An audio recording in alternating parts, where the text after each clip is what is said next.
మరి స్కిన్ కోసం లక్షలు లక్షలు ఖర్చు పెట్టి, వేలు వేలు ఖర్చు పెట్టి, ఫేషియల్స్ చేయించుకొని, ఇవన్నీ చేసుకునే బదులు డైలీ పొద్దున్న లేవగానే స్కిప్పింగ్ చేయండి, జాగింగ్ చేయండి, వాకింగ్ చేయండి.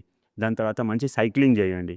దాని తర్వాత యోగా చేయండి, ప్రాణాయామ చేయండి, కపాలపాతి చేయండి, భ్రమరి ప్రాణాయామ చేయండి. పొద్దున్న లేవగానే మంచిగా మీకు ఒక చిన్న టిప్ చెప్తాను. ఈ టిప్ పాటించిన వాళ్ళకి బ్రహ్మాండంగా స్కిన్ ఇట్లనే గ్లో అవుతుందండి. ఆ టిప్ ఏంటంటే, ఒక డే బిఫోర్ అంటే రేపు పొద్దున మీరు ఒకవేళ తినాలి అని అనుకుంటే ఒక డే బిఫోర్ ఏం చేస్తారంటే ఒక చిన్న బౌల్ తీసుకోండి 5 గంటలకు సాయంత్రం. అందులో మంచి నీళ్ళు వేయండి, వామ్ వాటర్ వేసేసేయండి. దాంట్లో ఒక 5-6 కిస్మిస్ వేసేసేయండి. ఆ కిస్మిస్ వేసి నానబెట్టండి. దాంతో పాటు మనకి గుమ్మడి గింజలు అని అంటారు, పంకిన్ సీడ్స్ ఉంటాయి కదా, ఈ పంకిన్ సీడ్స్ కూడా వేసి నానబెట్టేసేయండి. దాంతోపాటు వాల్నట్స్ కూడా వేసి నానబెట్టేసేయండి. ఇంకొకటి అన్నిటికంటే ముఖ్యమైనది, స్కిన్కి ఇది చాలా ఇంపార్టెంట్, బాదాం. 4 బాదాం వేసి నానబెట్టేసేయండి.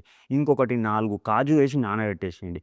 ఇవన్నీ నానబెట్టేసినవి తెల్లారి లేచి పొద్దున్నే దాని తర్వాత ఆ నీళ్లు తీసేసి దాంట్లో కొంచెం ఒక అర చెంచాడు మనము లేకపోతే ఒక స్పూను హనీ వేసేసేయండి. ఈ హనీ వేసి కలిపి అది రెగ్యులర్గా తీసుకున్నట్టయితే ఏమవుతుంది అని అంటే ఆటోమేటిక్గా మన స్కిన్లో గ్లో అనేది వస్తుంది.